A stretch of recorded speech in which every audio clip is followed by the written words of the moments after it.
সুপ্রিয় দর্শক, শুভ সন্ধ্যা। মেহেরপুর প্রতিদিন স্টুডিও থেকে মাহবুব চান্দু আপনাদেরকে স্বাগত জানাচ্ছি। অনেক দিন পর সংবাদ বিশ্লেষণ অনুষ্ঠান নিয়ে বসেছি। কথা বলবো আজকের গুরুত্বপূর্ণ বিষয় যেগুলো পত্রপত্রিকায় প্রকাশিত হয়েছে। কথা বলবো মূলত পদ্মা সেতুর উদ্বোধন নিয়ে। অনেকে বলছেন গৌরবের পদ্মা সেতু, সক্ষমতার পদ্মা সেতু, ঐতিহ্যের পদ্মা সেতু, আমাদের অর্জনের পদ্মা সেতু। সত্যিকার অর্থে এই যে অর্জন, এই পদ্মা সেতু মেহেরপুরকে কতটা সমৃদ্ধ করবে, মেহেরপুরে পদ্মা সেতুটা আসলে কতটুকু উপকৃত হবে, কথা বলবো সেই বিষয় নিয়ে। নিশ্চয়ই সাথে থাকবেন। আজকে আলোচনার জন্য স্টুডিওতে হাজির হয়েছেন মেহেরপুর প্রতিদিনের সম্পাদক ইয়াদুল মমিন। এই ইয়াদুল মমিনের সাথে মেহেরপুরের পদ্মা সেতুর সামগ্রিক বিষয়গুলো নিয়ে কথা বলবো। নিশ্চয়ই সাথে থাকবেন। ইয়াদুল মমিন, আপনাকে স্বাগত জানাচ্ছি। জি, ধন্যবাদ আপনাকে, এবং ধন্যবাদ একই সাথে আমাদের যারা দর্শক আছেন, আমাদের দর্শক এবং আমাদের পাঠকদেরও। আমি যদি আলোচনাটা এইভাবে শুরু করি, আপনি জানেন আজকে আমাদের সত্যিকার অর্থে এটা গর্বের তো বটেই যে পদ্মা সেতু আজকে উদ্বোধন হলো। মাননীয় প্রধানমন্ত্রী সেটা উদ্বোধন করলেন। অনেক কি বলবো, যে পদ্মা সেতু নিয়ে অনেক নাটকীয়তা। এই নাটকীয়তার মধ্যে পক্ষে বিপক্ষে অনেকের বক্তব্য, সমস্ত কিছুর অবসান ঘটিয়ে অবশেষে পদ্মা সেতুর এই যে উন্মুক্ত হলো, পদ্মা সেতু প্রস্তুত হলো, কিভাবে দেখছেন আপনি এই বাংলাদেশের পদ্মা সেতু, এই অর্জনটাকে?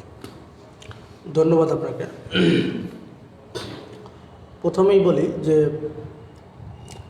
আজকে প্রধানমন্ত্রী যখন পদ্মা সেতু উদ্বোধন করলেন, উদ্বোধনী বক্তব্য তিনি বললেন যে এটি ইট বা কংক্রিটের কোনো সেতু না, এটি মূলত আমাদের সৌভাগ্যের সক্ষমতার প্রতীক, এটি মূলত আমাদের একটা চ্যালেঞ্জের প্রতীক, এবং এটা আমাদের গৌরবেরও প্রতীক। কেন বললেন? বলার পিছনে যে যুক্তিগুলো সেটা হলো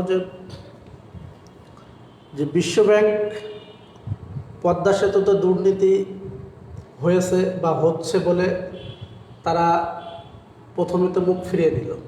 তারা তাদের যে অনুদান, সেই অনুদান তারা তুলে নিল, এবং এইটা নিয়ে একটা মামলা হলো। মামলাতে কানাডিয়ান একটা আদালত, এবং সেই আদালত মামলায় এখানে তো কোনো দুর্নীতি হয়নি মর্মে কিন্তু একটা রায়ও হয়েছে। পরবর্তীতে 2012 সালে প্রধানমন্ত্রী সংসদে দাঁড়িয়ে বললেন যে পদ্মা সেতু আমাদের নিজস্ব টাকায়, নিজস্ব অর্থায়নে নির্মাণ করব আমরা। মানে এই যে চ্যালেঞ্জ তিনি নিলেন, এই চ্যালেঞ্জ 2012 সাল থেকে আজকে 2022 সাল, এই 12 সাল থেকে 22 সাল 10 বছর একটা সেতু নির্মাণ করতে গিয়ে আপনি বলছিলেন যে অনেক নাটকীয় ঘটনা ঘটেছে। অনেক নাটকীয় ঘটনার মধ্যে আমাদের দেশের বেশ কিছু অর্থনীতিবিদ বলেছেন যে নিজের টাকায় পদ্মা সেতু করা সম্ভব না, কারণ এত বড় একটি প্রকল্প নিজের অর্থায়নে করা সম্ভব না। কেউ বলেছেন যে এটা যদিও করা হয় তাহলে দেশ অর্থনৈতিকভাবে আরও দুর্বল হবে। কেউ বলেছেন যে অন্তত আওয়ামী লীগের আমলে এটা সম্ভব না। আচ্ছা, এর মধ্য দিয়ে আরও যে ঘটনাগুলো আছে সেটা হলো যে পদ্মা সেতুতে মাথা লাগবে, সেই মাথার যে কুসংস্কার, সেই কুসংস্কারের একটা গুজব ছড়িয়ে একজন গৃহবধূকে হত্যা করা হয়েছে। আপনি জানেন, ঢাকার একটি স্কুলের সামনে তার মেয়ের জন্য যখন ওই স্কুলের ভর্তি তথ্য সংগ্রহ করতে যায়, তাকে ওই ছেলে ধরা বলে যে পদ্মা সেতুর মাথা নেওয়ার জন্য ছেলে নিতে আসছে, এমন গুজব দিয়ে তাকে কিন্তু পিটিয়ে হত্যা করা হয়। এটাও কিন্তু সেই পদ্মা সেতুর একটি নাটক। তারপরে এই পদ্মা সেতুতে যখন 2015 সালে প্রথম ভিত্তিপ্রস্তর করা হয়, প্রথম স্প্যান বসে 2015তে যখন প্রথম স্প্যান বসে, স্প্যান বসানোর পরে কিছুদিন পর কাজ কিন্তু বন্ধ হয়ে যায়। কেন বন্ধ হয়ে যায়? কারণ হচ্ছে পদ্মা হচ্ছে এমন একটি নদী, যে নদীটা বিশ্বের দ্বিতীয়তম খরস্রোতা নদী। প্রথম হলো অ্যামাজন, আর দ্বিতীয় হলো পদ্মা। আমাদের শিল্পী আব্দুল আলিম একটা গান গেয়েছিলেন, ও পদ্মা নদীরে একটা গান গেয়েছিলেন, পদ্মার ঢেউরে। পদ্মার ঢেউরে। এবং গানটা খুব মানে ওই ওই সময়কার পদ্মার যে খরস্রোতা, পদ্মার যে মানে ঢেউয়ের যে শব্দ গর্জন, সেটা নিয়েই ওই গানটা উনি গেয়েছিলেন। এবং এই পদ্মাতে প্রায় ফেরি দুর্ঘটনা ঘটে, লঞ্চ দুর্ঘটনা ঘটে, ছোট ছোট নৌকা ডুবে যায়, এরকম মর্মান্তিক ঘটনা কিন্তু অনেক ঘটে। কিছুদিন আগে, কয়েক বছর আগে একই পরিবারের 3টা মেয়ে মারা গেছে এই পদ্মা নদীতে ডুবে। বাবাটা বেঁচে ছিলেন, মেয়ে 3টা মারা গেছিলেন, 2 বোন এবং তাদের একটা ভাগ্নে। যে খবর খুব ফলাও করে আসছে, সেই পদ্মা নদীতে একটি লঞ্চ ডুবে যেয়ে কিন্তু এই ঘটনাটা ঘটেছে। তো এই পদ্মা এতটাই খরস্রোতা, যেখানে আসলে এই নদীটাকে শাসন করে সেই নদীতে একটি বৃহৎ প্রকল্প মানে একটা সেতু তৈরি করা, এটা তো অবশ্যই চ্যালেঞ্জের একটা ব্যাপার। যেখানে যে মানে আমাদের এই পানি বিশেষজ্ঞ আইনুন নিশাত, পানি বিশেষজ্ঞ স্যার বলেছিলেন যে পৃথিবীর সব থেকে বড় হ্যামার এই পদ্মা সেতুর পাইল বসানোর ক্ষেত্রে ব্যবহার করা হয়েছে, যেটা আর কখনো কোথাও ব্যবহার করা হয়নি। মানে বিষয়টা হচ্ছে যে এই পদ্মা সেতু যা কিছুই ঘটেছে, প্রত্যেকটা ঘটনায় কিন্তু চ্যালেঞ্জের উপরে ছিল। আজকে ওবায়দুল কাদের বলেছিলেন, বাংলাদেশ আওয়ামী লীগের সাধারণ সম্পাদক এবং সড়ক ও সেতু মন্ত্রী, উনি বলেছিলেন যে নির্মাণ করতে করতে হঠাৎ করে মানে স্রোতে নির্মাণ সামগ্রী ভেসে যাচ্ছে, কাজ থেমে যাচ্ছে, আমরা হঠাৎ করে চিন্তায় পড়ে গেলাম, টেনশনে পড়ে গেলাম। কিন্তু প্রধানমন্ত্রী বললেন যে আমাদের হতাশ হওয়া যাবে না, কাজ করতে হবে। আবার আমরা কাজ শুরু করলাম। এই নানা বাধা বিপত্তি পেরিয়ে আজকে পদ্মা সেতু নামের একটি সেতু, যে সেতুটাকে আমরা বলছি স্বপ্নের সেতু, যে সেতুটা আমরা বলি গৌরবের সেতু, যে সেতুটাকে আমরা বলি একটি সক্ষমতার সেতু, যে সেতুটা বলি যেটা আমাদের জাতীয় মেরুদণ্ডের একটি সেতু, আমার টাকায় আমার সেতু, বাংলাদেশের পদ্মা সেতু, এটা কিন্তু আজকে সারা দেশে স্লোগান উঠেছে। কারণ এই সেতুতে আপনার টাকা আছে, আমার টাকা আছে, আমাদের প্রত্যেকের টাকা আছে এই সেতুতে। এবং বাংলাদেশের এক প্রান্তের সাথে আর এক প্রান্ত, যে প্রান্তটি ছিল অবহেলিত, দক্ষিণ পশ্চিম অঞ্চলের এই 21টি জেলা সবসময় অবহেলিত ছিল। কখনোই ফেরি ছাড়া, ফেরির এই দুর্যোগ ছাড়া আমরা কখনোই রাজধানীতে যেতে পারিনি, চিটাগাঙে যেতে পারিনি, সিলেটে যেতে পারিনি। ঘন্টার পর ঘন্টা আমাদের ওই ফেরিঘাটে বসে থাকতে হয়েছে। যেটা আমি আজকেও দেখেছি, আমাদের কয়েকজন জনপ্রতিনিধি, আজকে না গতকালকেও ফেসবুকে দেখছি, কয়েকজন জনপ্রতিনিধি ঢাকা থেকে বাড়ি আসছেন, উনি বলছেন প্রায় 8 ঘন্টা ফেরিঘাটে আটকে আছে। আর কত এইভাবে মনে করেন যে আমাদের যে সবজিগুলো যায়, সেগুলোও তো এভাবে বসে থাকে এই 7 ঘন্টা 8 ঘন্টা, কোনো দিন 1 দিন 2 দিনও কিন্তু বসে থাকে। তো সব মিলিয়ে এই দক্ষিণ পশ্চিম অঞ্চলের 21টি জেলা, তার মধ্যে মেহেরপুরও কিন্তু অন্যতম। এই 21টি জেলার জন্য পদ্মা সেতু নতুন একটি মাইল ফলক এবং নতুন একটি আশীর্বাদ হয়ে কিন্তু আজকে মানে তার যাত্রা শুরু হলো। যদি উত্তরবঙ্গের সাথে ঢাকার যে কানেক্টিভিটি, সেই ক্ষেত্রে যমুনা সেতু বা বঙ্গবন্ধু সেতু যেটা বলা হচ্ছে, এই সেতুটা যে কানেক্টিভিটি স্থাপন করেছে, এখানে উত্তর এলাকার জেলাগুলা এবং উত্তর পূর্ব ওরা বেশ সুবিধা পেয়েছে। আপনি যেটা বলছিলেন যে সত্যিকার অর্থে দক্ষিণ এবং দক্ষিণ পশ্চিমাঞ্চল, পদ্মাতে কোনো জায়গাতে সেতু না হওয়ার কারণে পদ্মার এপারের মানুষ হিসাবে এপারের জেলাগুলো সত্যিকার অর্থে ওই অর্থে উন্নয়ন থেকে বঞ্চিত উন্নয়ন হয়েছে। থেকে বঞ্চিত।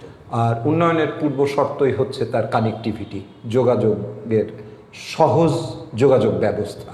সেক্ষেত্রে এই পদ্মা সেতু আগামীকালকে থেকেই হয়তো বা এটা সকলের জন্য উন্মুক্ত হবে। তো মেহেরপুরকে যদি আমরা ধরি, আমি আরেকটু যদি আলোচনা করি, মেহেরপুরও কিন্তু গতকাল থেকে আজকে পর্যন্ত এই উদ্বোধনী অনুষ্ঠানকে কেন্দ্র করে মেহেরপুরও এক ধরনের আনুষ্ঠানিকতা ছিল। জেলা প্রশাসন বা আওয়ামী লীগের পক্ষ থেকে সাধারণ মানুষকে সম্পৃক্ত করে মেহেরপুরও কিন্তু বিভিন্ন জায়গায় মূলত এই আনুষ্ঠানিকতা, র্যালি, তারপরে সঙ্গীত মানে কালচারাল অনুষ্ঠান এগুলা কিন্তু হয়েছে। এর মধ্যে দিয়ে আমি যদি এই যেটা বলছিলেন আপনি 21টা জেলা যে সুবিধাটা পাবে তার মধ্যে মেহেরপুর একটা। মেহেরপুর মানে কি কি ধরনের সুবিধা পেতে পারে আপনার ইয়েতে? আচ্ছা, সেক্ষেত্রে আমরা বলতেই পারি, দেখেন 21টি জেলা পদ্মার সরাসরি সুযোগ সুবিধা পাবে, তার মধ্যে মেহেরপুর আছে। মানে বিষয়টা এরকম যে 21টা জেলা ঈদ হচ্ছে আর উৎসব হচ্ছে সারা দেশে। রাইট। মানে 21টা জেলা ঈদ কেমন, কারণ 21টি জেলার মানুষ কিন্তু এখান থেকে সরাসরি সুবিধা পাবে। প্রথমত যদি আমি এইভাবে চিন্তা করি যে আমি যদি ঢাকায় যাব সেই চিন্তাটা করি, তাহলে আমাকে ফেরিঘাটে এমন কোনো দিন নাই যে ফেরিঘাটে আমাকে 2 ঘন্টা 3 ঘন্টা আটকে থাকতে হয় না, জ্যামে আটকে থাকতে হয় না, এমন কোনো দিন নেই। এই জ্যামটা আসলে কেন হয়? প্রথমত হয় আমাদের ট্রাফিক ব্যবস্থাপনার কারণে, দ্বিতীয়ত হচ্ছে আমাদের এই যে বিভিন্ন মানে পণ্যবাহী ট্রাকের কারণে, এটা একটা কারণ, এবং তৃতীয়ত হচ্ছে আমাদের অসচেতনতা। এই সবগুলোর কারণে কিন্তু এই ফেরির এই যে মানে জ্যাম, আমরা সাধারণত 3 ঘন্টা 4 ঘন্টা প্রতিদিন আটকিয়ে থাকি, আমরা বোরিং হই। এই সব মিলিয়ে যদি আমি এইভাবে চিন্তা করি যে পদ্মা সেতু হওয়ার কারণে আমাদের পণ্যবাহী ট্রাকগুলো যদি ওই সেতু হয়ে চলে যায়, তাহলে এইখানে অর্ধেক পরিবহন কিন্তু অর্ধেক কমে গেল। একই সাথে আপনি যদি চিন্তা করেন যশোর, আপনি যদি চিন্তা করেন নড়াইল, আপনি যদি চিন্তা করেন বাগেরহাট, সাতক্ষীরা, খুলনা, এই অঞ্চলের যতগুলো পরিবহন আছে কোনোটাই কিন্তু এর দৌলতদিয়া পাটুরিয়া হয়ে আসবে না। তারা কিন্তু সরাসরি ফেরি হয়ে চলে যাবে। বরিশাল, পিরোজপুর, পিরোজপুর তো আছে, পটুয়াখালী। তো সেই ক্ষেত্রে আমাদের এই অঞ্চলের যে দৌলতদিয়া পাটুরিয়া ফেরিঘাট, সেইখানে মিনিমাম 50 থেকে 60% পরিবহন কমে যাবে। আর যখনই কমে যাবে আমাদের এই জ্যামটা কিন্তু কমে যাবে। আর জ্যামটা কমে গেলে আমরা সহজেই আমাদের গন্তব্যস্থলে পৌঁছাতে পারবো। এটা একটা কারণ। দ্বিতীয়ত কারণ হচ্ছে মেহেরপুর সবজি প্রধান অঞ্চল। মেহেরপুরের সবজি বাংলাদেশের এমন কোনো জেলা নেই যেখানে যায় না। বিশেষ করে রাজধানীতে যাই, সেখান থেকেই তো আবার সব জায়গায় যাই। এছাড়াও আমাদের সবজি বরিশালে যায়, আমাদের সবজি সিলেটে যায়, আমাদের সবজি চিটাগাঙে যায়। এখান থেকে সরাসরি ওই জমি থেকে ব্যবসায়ীরা ওইখান থেকে সংগ্রহ করে ট্রাকে করে সিলেটে পর্যন্ত চলে যায়, চিটাগাঙে পর্যন্ত চলে যায়। তো এই সকল গাড়িগুলো আমার মনে হয় না যে আর এই ফেরি হয়ে যাবে, তারা সবাই কিন্তু ওই পথে ধরবে। চিটাগাঙের গাড়িগুলো তো গাবতলী থেকে সায়দাবাদ ওই রাস্তা পর্যন্ত পৌঁছাতে যে সময়টা লাগবে সেই সময় তারা চিটাগাঙে তারা ফেরি দিয়ে এই দিক দিয়ে পদ্মা সেতু দিয়ে তারা চিটাগাং পৌঁছে যেতে পারবে। তাহলে এই একটি সুবিধা হচ্ছে। পাশাপাশি এই যে মানে গাড়ির চালক যারা আছে তারাও তো মনে করেন এক জায়গায় বসে থাকতে থাকতে তারাও তো মানসিকভাবে বিপর্যস্ত হন, শারীরিকভাবে তাদের শক্তি কমে যায়। যখন তারা এই বিরতিটা থাকবে না তখন কিন্তু তারাও তাদের কাজটা ঠিকমতো করতে পারবে, সড়ক দুর্ঘটনা কমবে, পাশাপাশি আমাদের পণ্যগুলো সবজিগুলো নষ্ট হবে কম। এবং চিন্তাটা যদি এইভাবে করেন যে আমার সকাল 6টায় যদি আমি চিটাগাঙে আমার সবজি পৌঁছাই, আমি যে দাম পাবো সকাল 10টায় পৌঁছালে কিন্তু তার দাম পাওয়া যাবে, দেখা গেছে 25% আর পাচ্ছে না। এই ক্ষেত্রেও আমাদের কৃষকরা বেনিফিট হবে। তাহলে আমরা যদি বলি যে মেহেরপুর তাহলে এমন একটা জায়গায় আমরা অবস্থান করছি যে আমরা যদি কুষ্টিয়া দিয়ে বঙ্গবন্ধু সেতুর একটা সাইড, এখান দিয়েও আমাদের এখানকার কোচগুলা বা অন্যান্য পরিবহন ছাড়াও যে সমস্ত পণ্যবাহী ট্রাক সেগুলো ওদিক দিয়েও যাচ্ছে। ফেরি পারাপারও হচ্ছে, এর সাথে যুক্ত হলো পদ্মা সেতু। তাহলে 3টা সাইট মেহেরপুর, জাস্ট এ একটা, মাঝখানে হচ্ছে ফেরি, এ সাইডে হচ্ছে পদ্মা সেতু। দেখেন সুন্দর একটি পয়েন্ট আপনি আলোচনা করেছেন, সেটা হলো যখন যমুনা সেতু হয়েছিল না, তখন কিন্তু রুট ছিল একটা আরিসা ঘাট, মানে দৌলতদিয়ার ফেরিঘাট, এছাড়া অন্য কোনো রুট ছিল না। যখনই আমাদের বিকল্পভাবে উত্তর অঞ্চলের জন্য যমুনা সেতু তৈরি হলো, তখন কিন্তু কিছু পরিবহন, কিছু পণ্যবাহী গাড়ি কিন্তু ওই দিক দিয়ে যাওয়া শুরু করলো, যেটা আমাদের মেহেরপুর থেকে কিন্তু যায়। মেহেরপুর থেকে, গাংনী থেকে আমাদের অনেক গাড়ি কিন্তু ওই যমুনা সেতু হয়ে কিন্তু ঢাকা যায়। ঠিক তেমনই ওই অঞ্চলের যে সকল বাজারগুলো, সবজি বাজারগুলো, সেই সবজির বাজারগুলো তো কিন্তু ওই অঞ্চলে যাচ্ছে। তাহলে যমুনা সেতু হওয়ার কারণে আমরা কিছুটা হলেও ওখানে বেনিফিট হয়েছি, যদিও যমুনা সেতু আমাদের এখান থেকে অনেক দূর, তারপরে কিন্তু আমরা বেনিফিটেড হয়েছি। একইভাবে পদ্মা সেতু যখন হয়ে গেল, তখন আমরা বিকল্প আরেকটি রুট পেয়ে গেলাম। যখন আরেকটা রুট পেয়ে গেলাম, তাহলে এই রুট থেকে আমাদের এই যে রুটের যে সুবিধাটা, আমরা কিন্তু ওই সুবিধাটা কিন্তু অবশ্যই আমরা নিব। মানে 3টা রুটের কারণে আমরা যানজটের কবল থেকে মুক্তি পাবো। অবস্থান বুঝে, আমাদের বাজার বুঝে আমরা সেই রুটটাকেই বেছে নেব। আচ্ছা, আমাদের শুধু এখানে সবজি না, কৃষি পণ্যের মধ্যে আমাদের মেহেরপুরের আম বা কাঁঠাল, এই দুটো ফলও কিন্তু খুবই গুরুত্বপূর্ণ। যেমন মেহেরপুরের আম, মেহেরপুরের হিমসাগর আম, বিশেষ করে বাংলাদেশের মধ্যে দ্বিতীয় উৎপাদন হয় হিমসাগর আম, যেটা সবচেয়ে সুস্বাদু বলা হয়, সবথেকে সুস্বাদু এবং আঁশবিহীন, কোনো আঁশ নাই, যে কারণে মেহেরপুরের আমের কিন্তু একটা মানে চাহিদা আছে সারা দেশে চাহিদা আছে। আমি এমনও শুনেছি যে মেহেরপুরের আম বিক্রি হয় রাজশাহীর আম নাম করে, আমি এমনও শুনেছি। তো সেক্ষেত্রে তার ব্যর্থতা কিন্তু আমাদেরই, কারণ আমরা এটাকে মার্কেটিং করতে পারি না, বা সেই সুযোগটা আমাদের হয়ে ওঠেনি। তা আমার মনে হয় যদি এই চিটাগাং, সিলেট ওই অঞ্চলটা এবং পার্বত্য চট্টগ্রাম ওই অঞ্চলটা যদি আমরা এই মার্কেটটাকে ধরতে চাই, সেক্ষেত্রে আম বলেন, কাঁঠাল বলেন, অন্যান্য আরও যে ফসলগুলো আছে, সেই ফসলগুলো কিন্তু আমরা ওই দিক দিয়ে ওই মার্কেটটাকে নতুন করে কিছু চিন্তা করতে পারবো। পাশাপাশি আমি মনে করি যে এই 21টি জেলার মধ্যে অনেক জেলার বাস মালিকরা, ট্রাক মালিকরা, তারা নতুন করে বাস তৈরি করছে। আচ্ছা, এই বিষয়টা নিয়ে আমি একটু কথা বলেছিলাম, আজকে আমি যোগাযোগ করেছিলাম কয়েকজনের সাথে, তারা এখনও বলতে পারলেন না। আমি যেটা বলছি যে আমাদের এখানকার শুধু মেহেরপুরের কৃষি পণ্য না, আমরা যদি পরিবহনের কথাও যদি ভাবি, সেক্ষেত্রে মেহেরপুরের গাড়িগুলা যেটা যমুনা সেতু হয়ে যাচ্ছে বা ব্রিজ হয়ে যাচ্ছে, সেগুলো গাবতলীতে এসে তারা থামছে। গাবতলী হচ্ছে মূল পয়েন্ট, টার্মিনালটা ব্যবহার করছে। পদ্মা সেতু হয়ে গেলে সে টার্মিনাল পাবে সায়েদাবাদ। এখন আমি যেটা বলতে চাচ্ছি যে পরিবহনের ক্ষেত্রেও তো একটা সুবিধা আছে। সুবিধাটা এই কারণেই, গাবতলী টু সায়েদাবাদ, আমরা যখন গাবতলী থেকে যারা এই হয়তো দেখা যাচ্ছে গুলিস্তান আসছে বা ফকিরাপুল আসছে বা মতিঝিল আসছে, তাদের জন্য যে দূরত্ব, এখান থেকে সায়েদাবাদ থেকে কিন্তু এই দূরত্বটা কিন্তু কমে যাবে। এখন ঢাকায় যেমন আমরা যদি কেউ কোথায় অবস্থান করবে, কোথায় যাবে, সেটার উপরেও হয়তো রুট নির্ধারণ করবে। কারোর যদি মিরপুরে কাজ থাকে, সে হয়তো দেখা যাচ্ছে যে গাবতলী হয়ে যাচ্ছে, কিন্তু কারোর যদি মতিঝিলে কাজ থাকে, কারোর যদি পুরাতন ঢাকায় কাজ থাকে, নারায়ণগঞ্জে কাজ থাকে, সে কিন্তু তখন পদ্মা সেতু হয়ে যাবে। এখন আমরা যদি মিডিল পয়েন্ট ফার্মগেটকে ধরি, হ্যাঁ, মিডিল পয়েন্ট যদি ফার্মগেটকে ধরি, সায়েদাবাদ থেকে ফার্মগেটের দূরত্ব 9 কিলোমিটার। আবার গাবতলী থেকেও কিন্তু ওই রকম বেশি হবে না। তো সেক্ষেত্রে মানে দিনের বেলায় সায়েদাবাদ থেকে গাবতলীতে আসাটা কঠিন হবে, মানে ওই গাড়িগুলোকে ভিতরে ঢুকতে দেওয়ার সুযোগ নেই, আমি যতটুকু জানি, বা গাবতলীর গাড়িগুলো সায়েদাবাদে যাওয়ার সুযোগ নেই। তো সেক্ষেত্রে যদি মনে করেন যে সায়েদাবাদও যদি আমাদের স্টেশন হয়, আর আমাদের যদি মূল ফার্মগেট কেন্দ্রিক যদি আমরা চিন্তা করি, যেমন আপনি বললেন কারো মতিঝিলে কাজ হতে পারে, কারো শাহবাগে হতে পারে কাজ, কারো কারণ বাজার হতে পারে, সেক্ষেত্রে সায়েদাবাদ থেকে তো ওটা খুব বেশি দূরত্ব না।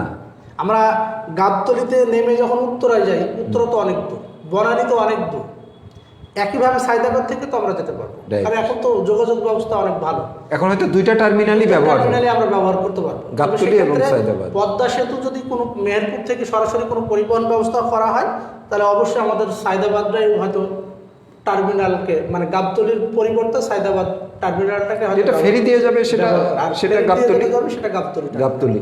আর ওখানে তো টার্মিনাল, যেমন আপনি যদি এভাবে চিন্তা করেন, বিশেষ করে যমুনা সেতু হয়ে যে গাড়িগুলো যায় তারা কিন্তু ওই কালিয়াগড়, গাজীপুর কালিয়াগড় হয়ে কিন্তু যায়, টাঙ্গাইল থেকে কালিয়াগড়।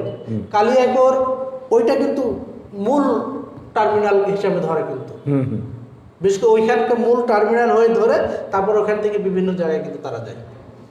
ওই গাড়িগুলো কিন্তু সব গাড়িগুলো কিন্তু আবার ইয়েতে আসে না, আপনার গাবতলীতে আসে না।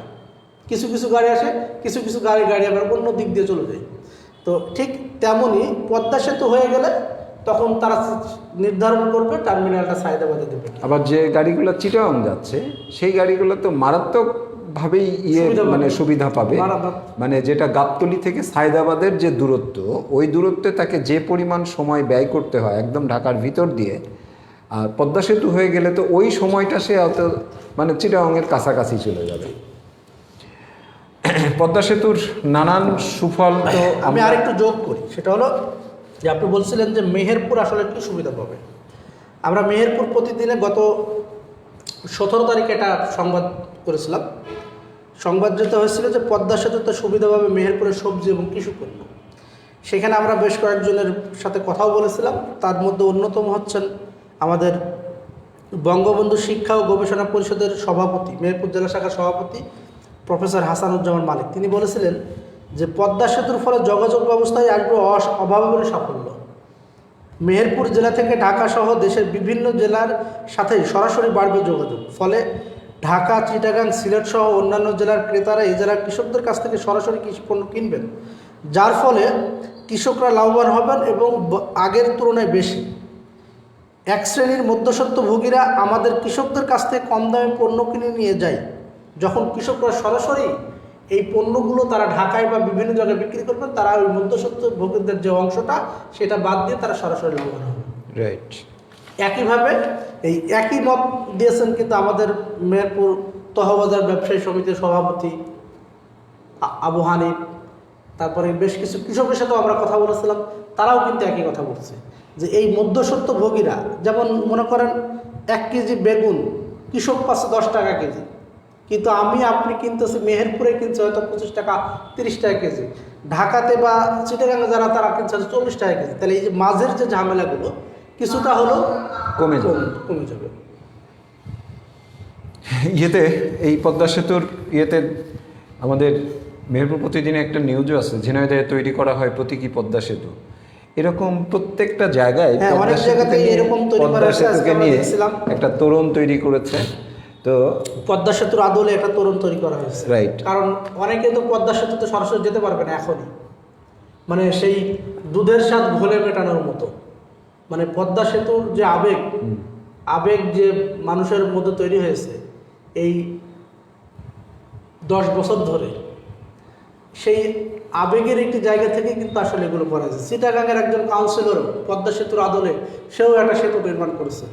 উনি বলছিলেন যে চিটাগাং থেকে তো সবাই আসলে যেতে পারবে না পদ্মা সেতু দেখতে, আজকে হয়তো যাবে পরে, কিন্তু আজকে যারা দেখতে পারে তা সেই জন্য এই কাঠামো তৈরি করা হয়েছে।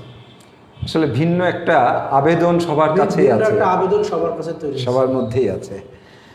আমরা সেই মেহেরপুর প্রতিদিন আজকে যে নিউজ করেছেন, সক্ষমতার প্রতীক স্বপ্নের পদ্মা সেতুর উদ্বোধন আজ, গৌরবের মাহেন্দ্রক্ষণে মাতবে সারা দেশ। সেতুর উদ্বোধনে পদ্মায় ভাসবে 50টি সুসজ্জিত নৌকা। মেহেরপুরে পদ্মা সেতুর উদ্বোধন উপলক্ষে সাংস্কৃতিক অনুষ্ঠান। ঝিনাইদহে তৈরি করা হয়েছে প্রতীকী পদ্মা সেতু। আজকের আসলে সমস্ত সংবাদ মাধ্যম, গণমাধ্যমের ইয়েতে পদ্মা সেতুই হচ্ছে মূলই, আসলে হবেই না বা কেন। আমাদের যদি বলি যে 1971 সালের একটা দেশ প্রাপ্তির মধ্যে দিয়ে আমাদের এইটাই ছিল সবচেয়ে বড় প্রাপ্তি, এবং সেই দেশের অভ্যন্তরে সত্যিকার অর্থে আমাদের যে অর্জন এই 50 বছরে, এই 50 বছরের সবচেয়ে বড় অর্জন হচ্ছে এই পদ্মা সেতু। এখানে সত্যিকার অর্থে তো প্রত্যেকটা নাগরিকের এক ধরনের ভিন্ন ভাবনা, ভিন্ন একটা অনুভূতি অবশ্যই তো এখানে কাজ করছে। আমরা সময় প্রায় শেষ করে ফেলছি। আমরা মেহেরপুরের এই পদ্মা সেতুর এই ইয়েতে আমি যদি অন্য কোনো আলোচনা এখানে করতে পারতাম ভালো হতো। আমরা ছোট্ট আলোচনা করে নিই। জি। মেহেরপুর মেহেরপুরের মুজিবনগর বাংলাদেশের অন্যতম মানে স্বাধীনতার তীর্থস্থান মুজিবনগর, এবং মুজিবনগর কেন্দ্রিক একটি আন্তর্জাতিক মানের পর্যটন কেন্দ্র গড়ে তোলারও কাজ চলছে ইতিমধ্যে। মানে সরকারিভাবে সিদ্ধান্ত হয়েছে, যেটা হয়তো কাজ শুরু হবে। তো এই পদ্মা সেতুর কারণে আমি মনে করি সেটা হলো এই পর্যটন, মুজিবনগর কেন্দ্রিক যে পর্যটনের সম্ভাবনা বিকাশ এই পদ্মা সেতুর মাধ্যমে হতে পারে। এটা বেড়েও যাবে, মানে পর্যটকদের আনাগোনাটা বেড়ে যাবে। পাশাপাশি আমাদের মুজিবনগরে যে স্থলবন্দরের গেজেট প্রকাশ হয়েছে, একই সাথে এই স্থলবন্দরের কার্যক্রম যখন সম্পূর্ণভাবে শেষ হবে, আপনি চিন্তা করেন কলকাতা থেকে ঢাকার দূরত্ব কতটা কমে যাবে। কলকাতা থেকে বেনাপুর হয়ে যতটুকু সময় লাগে যেতে, এখন এই পদ্মা সেতু হওয়ার কারণে অনেকটা কমে যাবে। পাশাপাশি যদি এইভাবে চিন্তা করেন যে ঢাকা থেকে আসবেন, মুজিবনগর দেখবেন, মুজিবনগর দেখে কলকাতা দেখবেন, বাংলা ভাষাভাষী যারা, তারা কিন্তু খুব সহজে মুজিবনগরকে একটা মিডিল পয়েন্ট হিসেবে নিয়ে, পর্যটন কেন্দ্র হিসেবে নিয়ে তারা নতুন করে একটা পরিকল্পনা করতেও পারে। আমার মনে হয় পর্যটন ক্ষেত্রে মুজিবনগর এই পদ্মা সেতুর কারণে নতুন একটা সম্ভাবনার মানে দ্বার উন্মোচন করতে যাচ্ছে। সেটাই আর কি, যে আসলে বহুমুখী একটা কানেক্টিভিটি তৈরি হওয়া সম্ভব, কানেক্টিভিটি তৈরি হচ্ছে। অনেক ধন্যবাদ ইয়াদুল মমিন, আমরা সময় শেষ করে ফেলেছি। সুপ্রিয় দর্শক, আপনাকে ধন্যবাদ জানাচ্ছি। আপনাকেও ধন্যবাদ। সুপ্রিয় দর্শক, এই সংবাদ বিশ্লেষণ অনুষ্ঠানটা আসলে অনেক দিনই বন্ধ ছিল, তো আমরা চেষ্টা করছি যে নতুন করে প্রতিদিনই বা অন্তত একদিন ইন্টারভেল দিয়েও হলেও আমরা এই সংবাদ বিশ্লেষণ অনুষ্ঠানটাকে আমরা কন্টিনিউ করব, এবং সেটা 7:30টার সময় আমরা মূলত সময়টা নির্ধারণ করেছি আপাতত, এবং সময়ের পরিক্রমায় হয়তো আমাদের এই সময়সূচি পরিবর্তন হতে পারে। তো প্রতিদিন আমরা 7:30টার সময় এই আমাদের সংবাদ বিশ্লেষণ মেহেরপুর প্রতিদিনের এই কন্টেন্টটা আমরা নতুন করে আবার শুরু করেছি। নিশ্চয়ই আমাদের সাথে থাকবেন। আজকের আলোচনা এ পর্যন্তই। শুভরাত্রি।